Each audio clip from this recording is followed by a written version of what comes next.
mensosialisasikan bagaimana dan bisa membuat uji coba dari komunitas yang ada. Ternyata dari 2-3 siklus begitu mereka sudah mulai tertarik. Jadi ada yang simpan kelapanya di rumah jemur, ada juga yang menyewakan seperti itu. Menyewakan remnya. Iya. Oke, jadi ada bisnis baru sepertinya ya.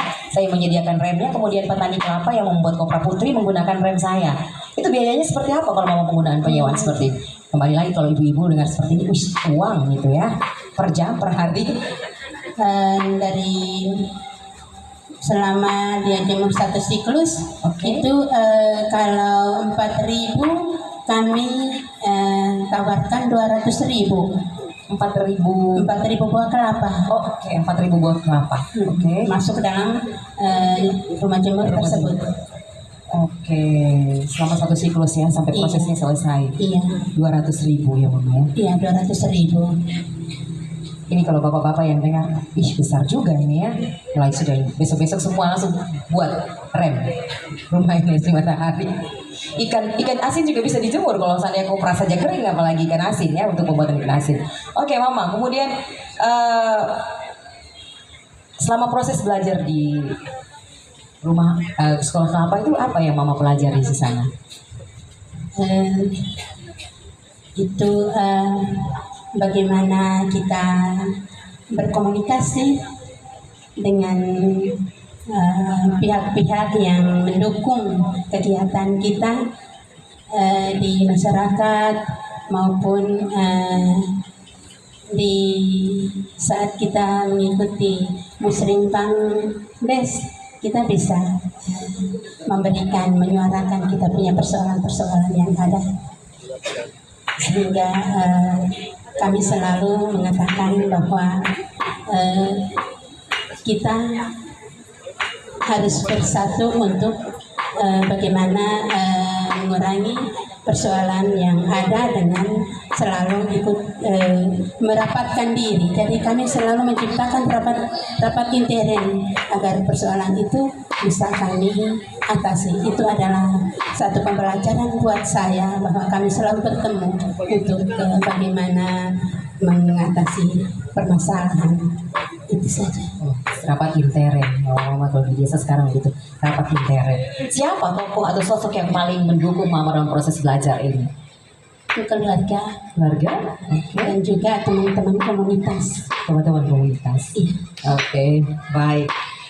Tadi dalam proses belajar rumah kelapa, Mama belajar berkomunikasi, Mama ya. Mama belajar berkomunikasi. Bagaimana cara Mama berkomunikasi dengan pemilik kelapa, kemudian mereka kemudian memutuskan untuk ikut dengan Mama?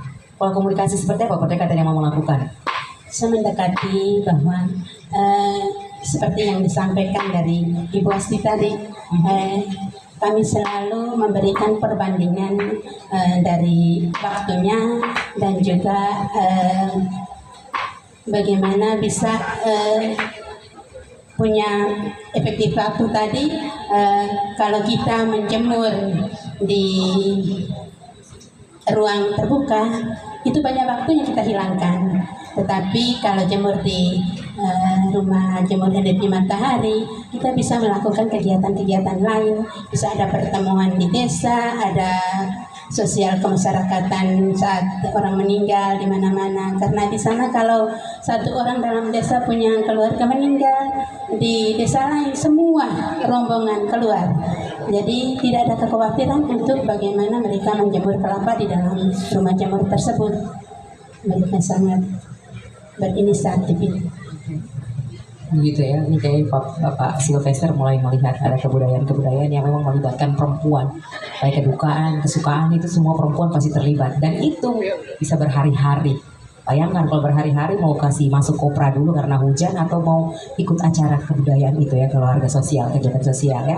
Mama kemudian setelah Mama mengikuti sekolah ini, kemudian sudah menjadi leadernya, menjadi pemimpinnya, perubahan apa yang Mama rasakan dalam kehidupan, dalam keluarga, dalam sosial, apa yang Mama rasakan perubahan itu?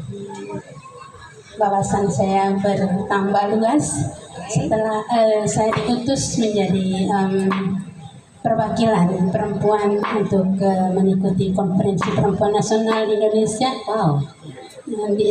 di Jakarta. Saya sangat bersyukur bahwa itu dapat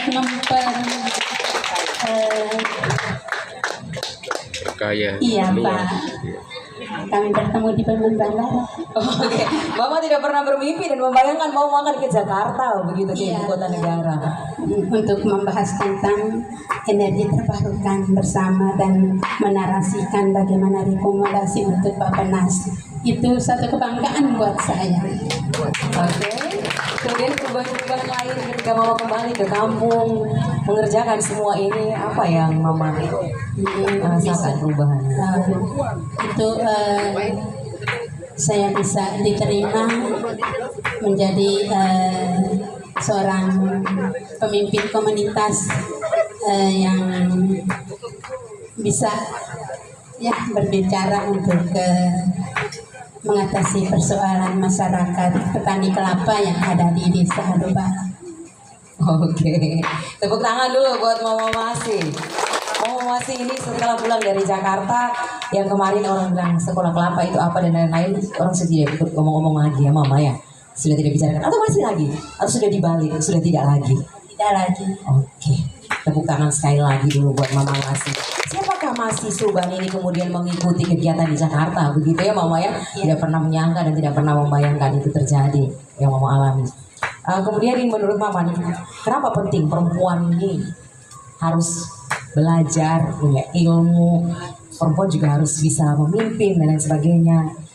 Mama punya harapan dan juga refleksi sendiri apa? Penting sekali untuk kita perempuan kalau kita berjalan ke depan itu satu kebanggaan buat kehidupan dalam rumah tangga untuk lebih adil dalam berperan. Mungkin hanya itu yang saya sampaikan. Terima kasih Mama Masi. Adil dalam berperan. Ya? Adil. Bapak Sekis langsung tertawa. Adil dalam berperan.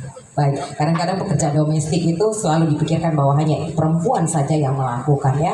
Tapi bagaimana peran itu kemudian dibagi, dibuat sama rata, kalau bisa dilakukan oleh laki-laki kenapa tidak begitu. Terima kasih Mama Masi, nanti kita akan tanya-tanya lagi atau nanti para peserta yang hadir di sini juga akan bertanya-tanya dengan Mama ya soal pengalaman Mama tadi, perempuan biasa, perempuan sendiri di kampung halaman, kemudian menjadi pemimpin, awal-awal diremehkan hanya karena satu pohon kelapa. Satu pohon kelapa. Cerita dari pohon kelapa ini mulai dari akar sampai pada buah, daun, batang, tempurung, sabuknya punya manfaat. Karena bicara soal kelapa, maka saya akan berbicara dengan Mama Gin.